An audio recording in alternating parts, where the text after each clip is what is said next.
안녕하세요. 오늘부터는 주택법에 대해서 알아보도록 하겠습니다. 주택법도 7문제 나오는 파트죠. 중요한 파트고요. 공부한 만큼 또 맞출 수 있는 파트니까 잘 학습해 두시면 좋겠습니다. 먼저 건축법과 주택법에 대해서 잠깐 설명을 드리면, 건축법은 말 그대로 모든 건축물을 대상으로 건축물의 신축, 증축, 개축, 용도 변경 이런 것들을 규율하는 기본 법이에요. 그래서 건축법에는 우리가 배운 바대로 건폐율, 용적률, 구조, 방화 기준, 인허가 절차 이런 거 나오잖아요. 건축물을 건축하는 데 들어가는 관련된 법률입니다. 주택법은 무엇이냐? 건축물 중에 주택 부분을 따로 떼어서 그 주택의 건설, 분양, 관리, 재건축 이런 것과 관련된 제도적, 행정적 절차 그런 것들을 규정하는 특별법 성격이에요. 자, 그러다 보니까 이 건축법 중에 주택법이 포함된 것처럼 여겨지기도 하는데요. 그런 것은 아니고, 포함되어 있는 건 아니고요. 독립적인 법률이에요, 주택법은. 그래서 건축법을 기본으로 해서 추가로 세부 규제를 규정한다, 그렇게 보시면 되겠습니다.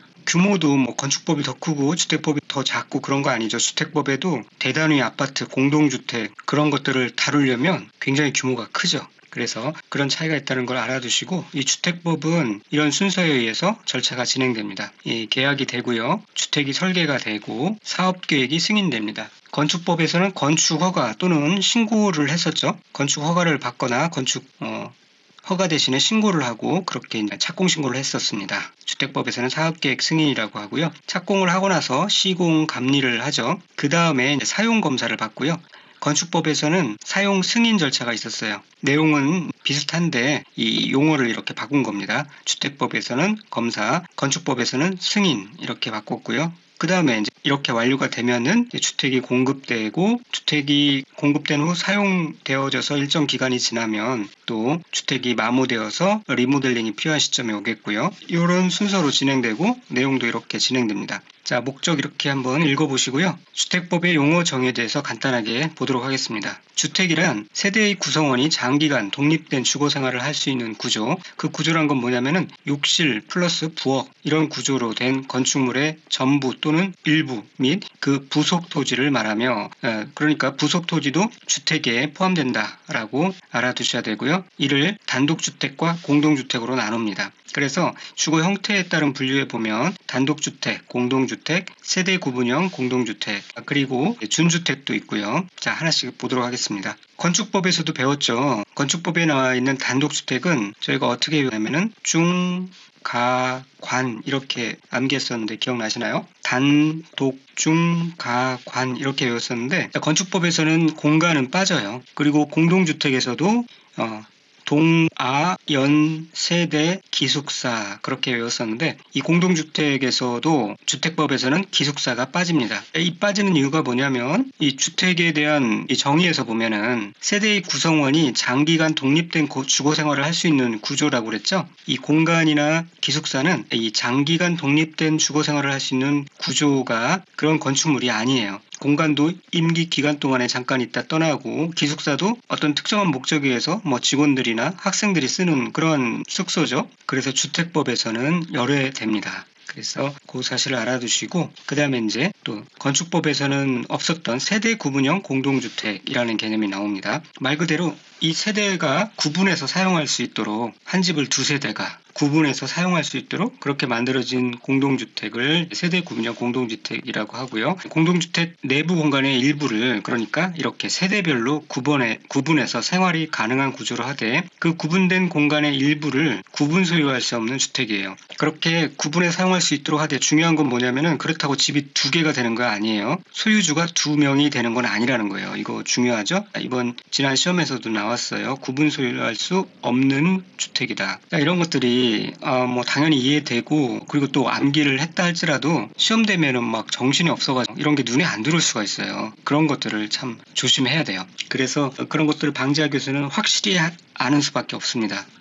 여러 번 반복해서 봐서 확실하게 아는 게 중요해요. 많은 걸 아는 게 중요한 게 아니라 필요한 것을, 꼭 중요한 것을 확실하게 아는 게 중요하다. 그런 관점으로 공부를 하셔야 됩니다. 자, 그러면 이런 세대 구분형 공동주택이 두 종류가 있어요. 이런 두 종류가 있다. 자, 어떤 거냐? 사업계획 승인을 받아서 건설하는 세대 구분형 공동주택이 있고요. 공동주택관리법에 따른 행위의 허가를 받거나 신고를 하고 설치하는 세대 구분형 공동주택이 있어요. 그러니까 뭐냐면은 아까 사업계획 승인 절차가 있다고 그랬잖아요. 그러니까 이제 첫 번째 것은 처음부터 아예 이렇게 하기로 계획을 하고 그렇게 이제 설계를 또 그렇게 해요. 주택 설계를 그렇게 해서 사업계획 승인을 정식으로 받아서 건설하는 세대 구분형 공동주택이에요. 처음부터 아예 그런 용도로 설계를 하고 그렇게 건설하는 세대 구분형 공동주택이고요. 두 번째 이거는 뭐냐면은 처음에 그런 의도 없이 다 지어졌다가 나중에 그런 필요가 있는 거예요. 우리 집이 넓고 이렇게 두 세대로 나눠가지고 조금 이렇게 리모델링만 하면은 두 세대로 나눠 쓸 수 있는 거예요. 그러니까 어느 가족이 아들, 딸들이 분가하고 그 노인만 두 분이 살거나 혹은 사별하고 혼자 사시는데 집은 예전 집이죠. 그러니까 엄청 큰 거예요. 그럴 경우 팔고 작은 집으로 이사 갈 수도 있지만 그런 게 여의치 않은 경우에는 이런 식으로 공간을 잘라서 두 세대를 만드는 거죠. 그래서 아들딸들이 분가한 아들딸들이 들어와 살 수도 있는 것이고 아니면은 그것을 세를 줄 수도 있는 거죠. 그렇게 허가를 받거나 신고를 하고 이런 설치하는 개념이에요. 이렇게 설치하는 세대 구분형 공동주택이 있다는 거예요. 그래서 이거는 이 설치라는 말의 뜻은 기존 주택을 리모델링 한다는 거예요. 그런 이 구축 개념인 거예요. 첫 번째 이것은 신축이었죠. 신축 개념이고요. 두 가지가 이렇게 달라진다. 그것을 먼저 이해를 하셔야 돼요. 이 제목을 통해서. 그러면 이 밑에 내용들이 이해하기가 쉽습니다. 그래서 첫 번째, 이렇게 처음부터 건설하는 신축하는 세대 구분형 공동주택은 어떤 조건들이 있냐면은 세대별로 구분된 공간마다 욕실, 부엌, 현관을 설치해야 돼요. 그러니까 처음부터 이렇게 설계를 해야 돼요. 별도의 욕실, 부엌, 현관을 설치를 해야 된다. 자, 그럼 비교해서 이후에 신고를 하고 허가를 받거나 신고를 하고 설치하는 세대 구분형 공동주택을 볼까요? 세대별로 구분된 각각의 공간마다 별도의 욕실, 부엌이 존재해야 되는 건 맞아요. 욕실, 부엌이 있어야만 주택으로서의 어떤 조건이 기본적으로 되는 거예요. 이것은 건들 수 없고요. 욕실, 부엌은 반드시 있어야 되는데 이 나중에 신고나 허가를 받고 설치하는 개념이기 때문에 현관을 별도로 만들기는 힘들어요. 힘든 게 아니라 대부분의 경우는 불가능하죠. 그래서 이제 이 부분이 달라지는 거예요. 현관 대신에 출입문을 설치를 하는 겁니다. 그냥 문만 하나 달면 되잖아요. 출입문을 설치하는 걸로 대체를 하는 거예요. 자, 그게 이 내용에서 중요한 포인트가 돼요. 구분 포인트가 되는데 이해하면은 뭐 당연히 문제가 나오면 맞출 텐데요. 안전을 위해서 이렇게도 외워두세요.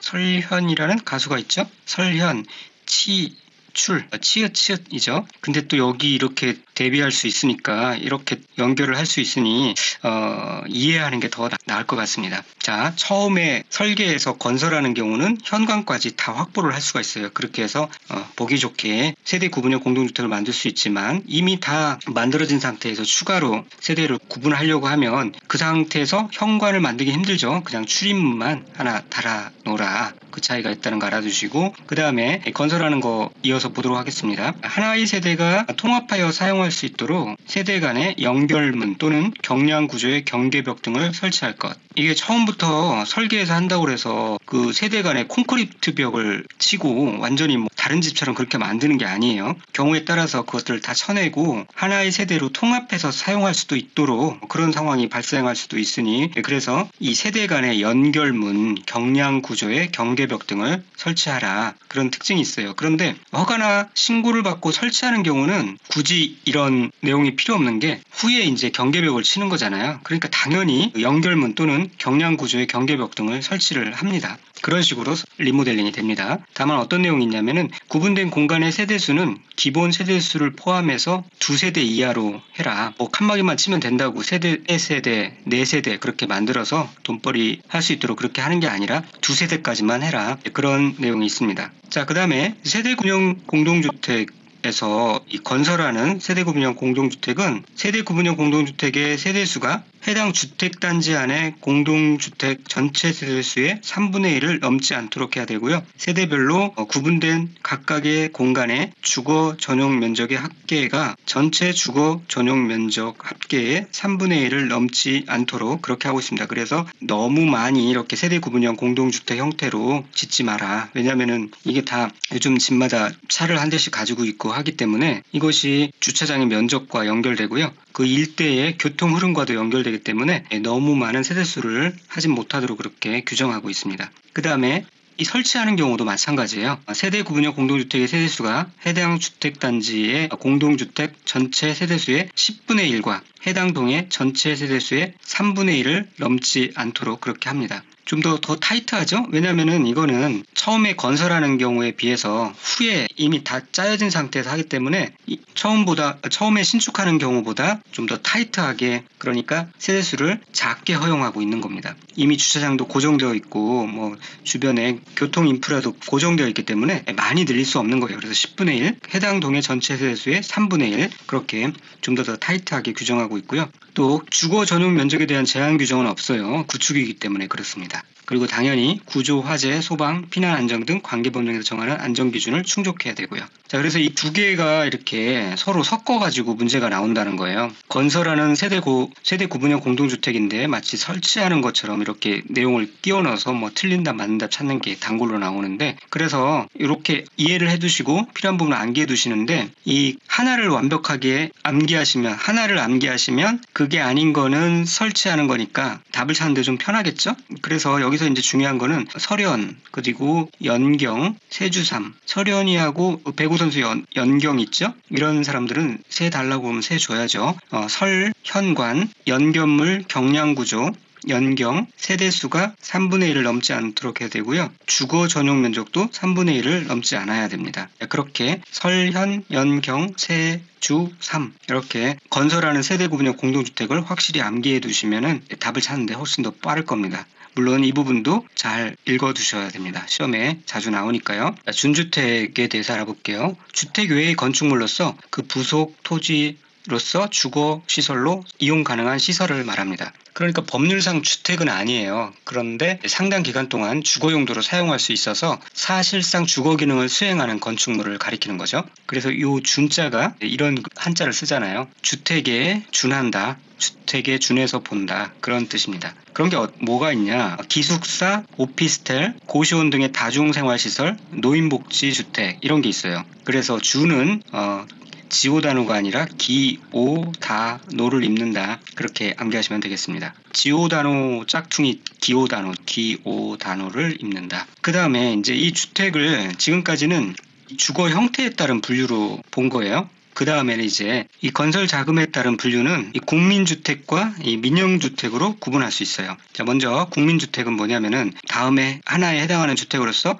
국민주택 규모 이하인 주택을 말해요. 국민주택 규모가 이제 85제곱미터이죠. 그래서 85제곱미터 이하인 주택을 말하는데, 그 중에서도 국가, 지방자치단체, 한국토지주택공사, 지방공사가 건설하는 주택, 그 다음에 국가, 지방자치단체의 재정 또는 주택 도시기금으로부터 자금 지원을 받아서 건설되거나 개량되는 주택을 국민주택이라고 합니다. 그래서 국지, 토지가 건설하는 주택, 또 이런 데로부터 자금을 지원받아서 건설하거나 개량되는 주택을 말합니다. 자, 그러면 이제 국민주택 규모란 무엇이냐? 주거 전용 면적이라고 하죠. 주거 용도로만 쓰이는 그 면적을 말해요. 그것이 1호 또는 1세대당 85제곱미터 이하인 주택을 말해요. 그리고 이 수도권을 제외한 지역은 100제곱미터 이하인 주택을 국민주택 규모라고 합니다. 그 주거 전용 면적의 산정 방법은 이런데, 이거는 그냥 한번 참고로 읽어보시면 되겠고요.